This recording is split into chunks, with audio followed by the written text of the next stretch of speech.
자, 이번에는 사도행전 8장 37절에 관한 구절에 대해서 얘기를 하려고 합니다. 아주 중요한 구절인데 안타까운 것은 이 구절이 종교 통합 성경들에는 아예 통째로 이 구절이 사라져 있다는 것이 큰 특징인데요. 종교 개혁 성경들에는 모두 다 이 사도행전 8장 37절이 그대로 온전히 들어가 있고요. 종교 통합 계열의 성경들은, 특히 가톨릭 계열의 성경들은 모두 통째로 사라져 있죠. 그래서 이 부분은 에리오피아 내시가 구원을 받고 나서 침례를 받기 전에 신앙 고백을 하는 아주 중요한 그 장면입니다. 자, 그런데 이 구절이 무엇이며 왜 그리고 어떤 영향이 있는지 이런 배경에 대해서 한번 살펴보도록 하겠습니다. 자, 우리가 사실은 너무나 중요한 성경적 교리인데요. 성경에서 구속, redemption 이렇게 하는 거는요. 우리가 이제 지금 현대 시대 경찰이 사람을 체포해서 구속되는 그 구속이 아니고요. 여기서 성경에서 말하는 구속이라는 것은 값을 지불하고 사서 되찾아오는 것을 말하는 겁니다. 그것을 redemption, 구속이라는 용어로 한국의 신학 용어로 정립을 한 용어거든요. 자, 그래서 하나님께서 우리의 죄들을 대신 값을 치러 주시고 우리를 되찾아오신 그것을 구속이라고 하는데, 이 구속은 오직 예수님의 피로만 된다는 것이 성경에서 아주 중요한 핵심 교리예요. 우리가 예수님의 피 없이 우리의 죄값을 지불하거나 예수님의 피 없이 우리가 예수님의 것이 된다, 하나님의 것이 된다. 그것은 성경적으로 특히 신약 그 교리에서는 있을 수 없는 일이죠. 성경에서 아주 강조하는데요. 히브리서 9장 12절에 보면 염소들이나 송아지들의 피로도 아니요 오직 그분 자신의 피로, 예수님의 자신의 피로 그분께서 한 번 거룩한 처소 안으로 들어가시어 우리를 위하여 영존하는 구속을 얻어내셨느니라 라고 되어 있어요. 우리를 위해서 영존하는 구속. 자, 구약의 구속은 영존하지 않았어요. 일시적이었습니다. 그리고 동물의 피였고요. 그러나 예수님의 피는 완벽한 피였고 영존하는 구속을 이룬다라고 되어 있습니다. 자, 어떻게? 오직 예수 그리스도의 피로서만이 예수님이 값을 치르시고 우리의 죄를 용서하시고 또 우리를 얻어오신 거죠. 되찾아오신 겁니다. 구속이라고 하죠. 베드로전서 1장 18절에서 19절도 구약과 비교하면서 너희가 구속된 것은 은과 금같이 썩을 수 있는 것들로 된 것이 아니요. 구약에서는요. 구속을 동물의 피나 아니면 어떤 사람들의 죄값을 내거나 어떤 구속을 할 때 은과 같은 은전을 내기도 했거든요. 그런 일시적인 것이 아니라 또 썩어지는 그런 것이 아니라 은과 금같이 썩을 수 있는 것들로 된 것이 아니요 오직 흠없고 점없는 어린 양의 피 같은 그리스도의 보배로운 피로 구속된 것이라 라고 했어요. 그래서 구약과 신약의 차이를 명확하게 보여주는데 특히 신약에서는 우리가 반드시 예수님의 보배로운 피로만이 오직 예수님의 보배로운 피로만 구속되는 것이다 라고 명확하게 설명하고 있죠. 자, 그래서 구원과 관련된 부분이기 때문에 이 부분이 잘못되어 있으면 크나큰 이단 교리가 탄생이 되는 겁니다. 자, 이건 우리가 너무나 당연하게 또 믿고 있는 거고요. 그런데 안타까운 게 뭐냐면 이런 것들을 흐트리기 위해서 사도행전 8장 37절을 공격을 한 거예요. 가톨릭이. 자, 한번 보겠어요. 배경부터 먼저 보죠. 이윽고 그들이 에리오피아 내시와 이 빌립이 자신들의 길을 가는 동안 그들은 어떤 물에 도달하였더라. 그래서 물이 있는 곳에 도달했어요. 그러자 그 내시가 말하기를 보라 여기에 물이 있도다. 내가 침례를 받는데 무엇이 방해하리요? 이렇게 했어요. 자, 갑자기 이제 배경은 아시죠? 에리오피아 내시가 이사야서를 읽고 있는데 빌립이 다가오자 내가 잘 이해를 못하겠다 도와달라.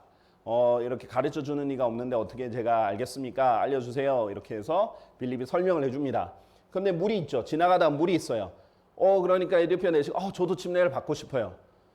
이렇게 얘기를 하니까 자, 갑자기 침례를 받고 싶다고 갑자기 주는 게 아니에요. 어떻게 됐어요? 이에 빌립이 말하기를 만일 당신이 당신의 마음을 다하여 믿는다면 당신은 침례를 받을 수 있느니라 라고 했어요.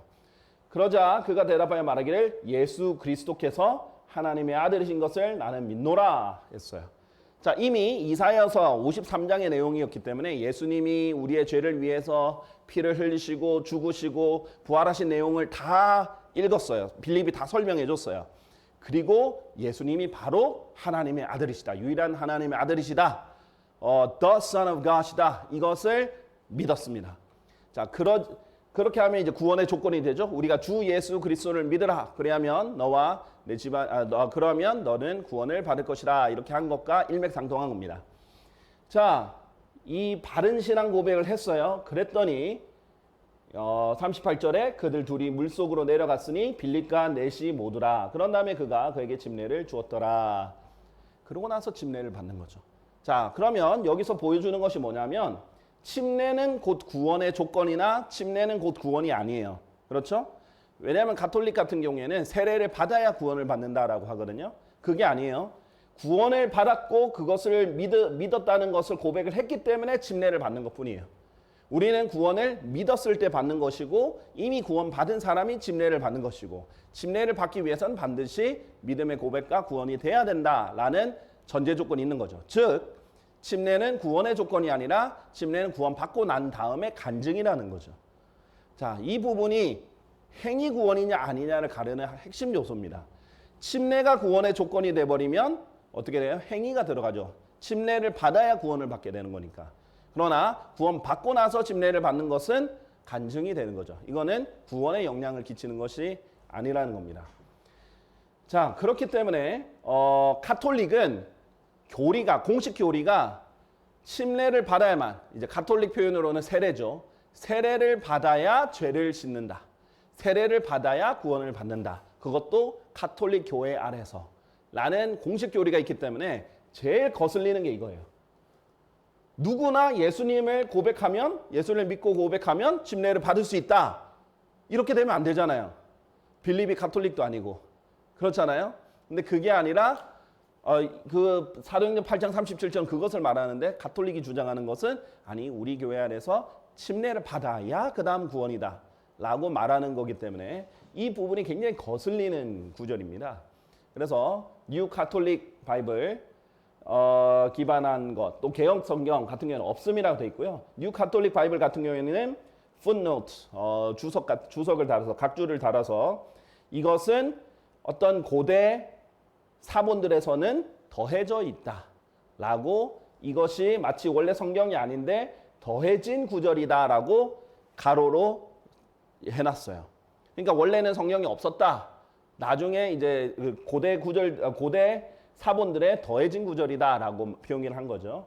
이것이 반영이 돼서 NIV나 ESV 같은 경우에는 아예 통째로 삭제됐어요. none, 없음 이렇게 표기돼 있고 ESV 같은 경우에는 아예 숫자까지도 삭제가 되어 있습니다. 자, 그래서 제가 늘 하는 말이지만은 개역 성경을 보면은 37점 없음 이렇게 돼 있고 그다음 바로 38절이 나오거든요. 만약에 원래 초기부터 아예 처음부터 37절이 없었던 거면 38절이 37절이 되고 없음이라는 표기가 필요 없이 그냥 넘어가야 돼요. 그런데 중간에 없음을 넣을 수밖에 없는 게 이미 킹제임스 성경 기반으로 구절 체계가 다 확고히 채워져 있는 상태에서 38절을 37절로 당기고 39절을 38절로 이렇게 하면 전체 구절 체계가 무너지거든요. 그러니까 가운데를 없음으로 표기할 수밖에 없는 거예요. 그래서 후대에 삭제됐다는 것을 표기 방식 그 자체로도 이제 증명을 한다라고 볼 수 있습니다. 자, 당연히 이 근거는요, 이 가톨릭, 친가톨릭의 계열인 종교통합의 그 원문인 웨스코트 호르트 원문에 삭제가 돼 있기 때문이에요. 보세요. 37절이 없죠? 그래서 이렇게 반영이 된 성경이 개역 성경이기 때문에 안타깝게 통째로 구절이 삭제되어 있는 것이고요. 종교개혁의 헬라어 원문은, 표준 원문은 이 부분이 그대로 다 들어가 있다라는 겁니다. 그리고 당연히 독일어 루터 성경이라든지 종교개혁 성경이죠. 이태리어 조반니 디오다티 성경이라든지 스페인어 레이나 발레라 성경이라든지 등은 이 부분이 다 들어가 있다는 겁니다. 자, 그래서 저희가 이런 부분을 지적하고 알려드리는 이유는 보세요. 일반 교회에서는 여러분이 이런 걸 물어보면요. 질문하지 말라 그래요. 왜 그런 걸 알려고 그러느냐. 그냥 무조건 믿어라. 이런 식으로 하는데 저희는 계속 알려드리는 겁니다. 여러분이 직접 눈으로 보고 차이를 알아야 돼요. 둘 다 맞을 수는 없어요. 사람들이 그냥 좋고 좋은 거고 이것도 좋고 저것도 좋고 이것도 맞고 저것도 맞고 그것은 사람적인 인간적인 논리일 뿐이에요. 진리는 둘 다 맞을 수는 없어요.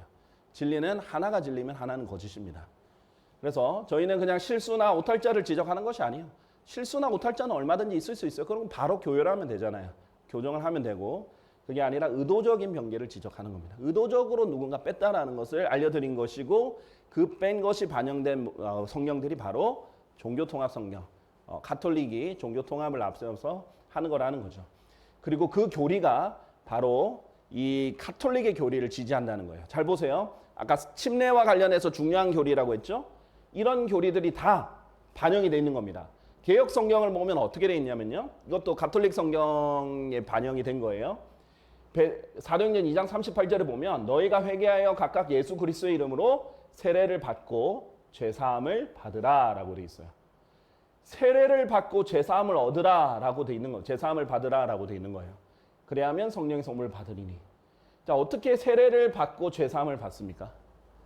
세례가 죄사함의 조건이 되면 안 된다라는 겁니다. 그런데 개역성경에 이렇게 되어 있어서 마치 죄사함은 세례가 전제 조건이라고 되어 있는 거예요. 그러나 정확한 표현은요. For the remission of sins. 죄들의 사면으로 인하여 예수 그리스도의 이름으로 침례를 받으라 라는 겁니다. 너희의 죄가 이미 용서되었기 때문에 이미 뭐뭐로 인하여는 이미 과거의 사실 때문에 라는 뜻이거든요. 그렇기 때문에 예수 그리스도의 이름으로 침례를 받으라는 겁니다. 그것이 맞죠. 우리가 지금 우리 교회 시대에도 우리가 침례를 받는 건 이미 구원받았기 때문에 받는 거예요. 구원받기 위해 받는 게 아니죠. 자, 마가복음 1장 4절에 침례자 요한이 이렇게 말하죠. 세례 요한이 강야에 이르러 죄사함을 받게 하는 회개의 세례를 전파했다라고 해요. 그러면 이 회개의 세례가 죄사함을 받게 하는 회개의 세례가 되는 거예요. 그러면 안 된다라는 겁니다. 그러면 세례가 죄사함을 해주는 도구가 돼버리는 거예요. 우리는 피로써 구원을 받고 피로써 죄사함을 받지 물로써 받는 것이 절대 아니에요. 그러나 가톨릭 교리가 그렇다는 겁니다. 그리고 그게 종교통합 성경들에 그대로 반영되어 있는 거예요. 행위 구원 요소가 들어가 버리는 거죠. 자, 그래서 마가복음 1장 4절에 킹제임 성경을 보면요. 요한이 광야 가운데서 침례를 주었으며 죄들의 사면으로 인하여 회개의 침례를 선포하였더라. 자, 이때는요. 예수님이 아직 십자가에 달려 돌아가시기 전이잖아요. 구약 상황입니다. 아직 구약적 상황입니다. 예수님 십자가에 달려 죽으시고 그 피를 흘리셨을 때 비로소 새 유언 언약, 신약이 시작이 되는 겁니다. 자, 그래서 이때는 어떤 거냐면 구약 시대 그 유대인들도 어떻게 해요? 계속 동물의 피로 죄들의 사면을 받아왔잖아요. 계속 죄들의 사면의 방법은 구약 때는 동물의 피, 신약 때는 예수 그리스도의 피예요. 그러니까 구약 때 예수 그리스도의 피로, 예수 그리스도가 아닌 동물의 피로 계속 죄들의 사면을 받아왔잖아요. 이미 받아왔기 때문에 너희가 필요한 것은 회개를 하는 것이고 또 세례를 받아서 간증을 해라. 너희는 죄를 용서받았다는 것을 간증을 해라. 나는 참된 회개의 열매를 맺겠다라는 것을 간증을 하라라고 침례를 선포한 것뿐이에요. 침례가 죄들을 사한다라는 뜻이 절대 아니라는 거죠. 그래서 이 부분들이 다 이렇게 건드려져 있다라는 겁니다. 그래서 우리 골로새서 마가복음 1장 4절이 아니고요. 골로새서 1장 14절인데요. 골로새서 1장 14절에 보면 그 아들 안에서 우리가 그분의 피를 통하여 구속, 곧 죄들의 용서를 받았느니라 라고 돼 있어요. 그러니까 우리가 죄들의 용서를 받았을 때 그분의 피를 통하여 구속을 받았다라고 얘기를 하잖아요. 예수님의 피를 통해서만 구속을 받을 수 있어요. 신약에는. 그런데 그 아들 안에서 우리가 속량 곧 죄사함을 얻었도다. 그분의 피를 통하여가 빠져 있는 거죠. 지난번 강조할 때도 이 부분을 강조했어요. 자, 그래서 이런 것이 결코 우연이 아니라 일관적으로 그 가톨릭의 교리를 지지하기 위해서 성경을 건드렸다라는 증거들이 계속해서 나오는 겁니다. 그래서 종교통합 성경으로 가면 안 된다라는 겁니다. 자, 가톨릭 교회 공식 교리서에서 이렇게 말하죠. 우리는 세례를 통하여 죄에서 해방되어 하나님의 자녀로 다시 태어난다. 세례를 받으면 엄청난 물이죠. 세례를 받으면 죄에서 해방된대요. 그리고 하나님의 자녀로 다시 태어난대요. 만능물이죠. 그러니까 성경에 없는 표현인 어떤 말이 나와요? 성수라는 개념이 나옵니다. 거룩한 물. 자, 이 땅의 물이 거룩해봤자 얼마나 거룩하겠어요. 그렇죠? 이 땅의 물이 깨끗해봤자 얼마나 깨끗하겠어요. 우리가 이제 영원 시대에 가면 새 예루살렘에서 흘러나오는 그 생명의 물도 아니잖아요. 이 땅의 물은 다시 목마르고 한계가 있는 물입니다. 거룩한 물은 없어요. 그러나 가톨릭이 주장하는 것은 가톨릭 교황과 사제가 축복한 물은 성수라는 거예요. 자, 그렇기 때문에 그 성수의 개념으로 이 성수를 뿌리면 죄가 사해지고 성수를 뿌리면 마귀가 도망가고 성수를 뿌리면 거듭나는 만능물이 돼버리는 거예요. 그게 가톨릭 교리입니다. 그래서 씻을 새, 세례 자체의 용어가 틀린 거예요. 씻을 새를 쓰잖아요. 물은 죄를 씻을 수 없어요. 세례는 물을 가지고 성부, 성자와 성령 이름으로 씻는 성례다. 죄를 씻는 성례다라는 것. 그 어디에서 말했다고요? 대한예수교 장로회 총회입니다. 지금 장로교가 여러 파로 분리되어 있지만은 장로교 공통적으로 가지고 있는 교리 문서가 이겁니다. 왜요? 장로교는 개신교잖아요. 가톨릭에서 개혁해서 나왔다 보니까 잔재가 오염된 교리에 잔재가 남아 있는 거예요. 이 부분은 이렇게 적어놓고 구원은 그럼 어떻게 받는가? 그럼 믿음으로 받는데요. 여기 행위 요소를 가져다 놓고 또 구원은 어떻게 받는가 하면 믿음으로 받는다 그러고, 그럼 믿음으로 구원받는다는 건 무엇이냐라고 물어보면 또 행위 요소를 섞어버리고, 이 교리가 흔들리는 거예요. 왜? 이 종교개혁을 완전히 이루지 못한 거예요. 특히 한국 교회는 완전히 분리되지 못한 겁니다. 가톨릭 교회를 아직 교리를 버리지 못한 겁니다. 감리교회 교리와 장적에도 나와 있죠. 세례는 공인하는 표와 그리스도의 세례 받지 아니한 사람과 분별하게 하는 표적이 될 뿐더러 중생 곧 신생의 표가 되는 것이요. 중생이 거듭남이거든요. 그래서 세례는 거듭나게 하는 표다라는 식의 거짓 교리가 들어가 있는 겁니다. 그래서 사도행전 8장 37절이 아주 중요한 거죠. 가톨릭 교회 공식 교리서 왜 유아 세례를 받는가? 이러죠. 어린아이들도 하나님의 자녀들이 누리는 자유의 영역으로 옮겨가기 위해 세례로 새로 나야 한다. 그래서 유아 세례를 주는 거예요. 자, 사도행전 8장 37절에 따르면 누가 침례를 받을 수 있죠? 정확하게 자신의 의지로 예수 그리스도를 하나님의 아들로서 고백을 한 사람, 믿고 고백을 한 사람이어야 되죠. 갓난아기가 어떻게 그렇게 하나요? 자유의지로 그렇게 하지도 않잖아요. 믿지를 않았잖아요.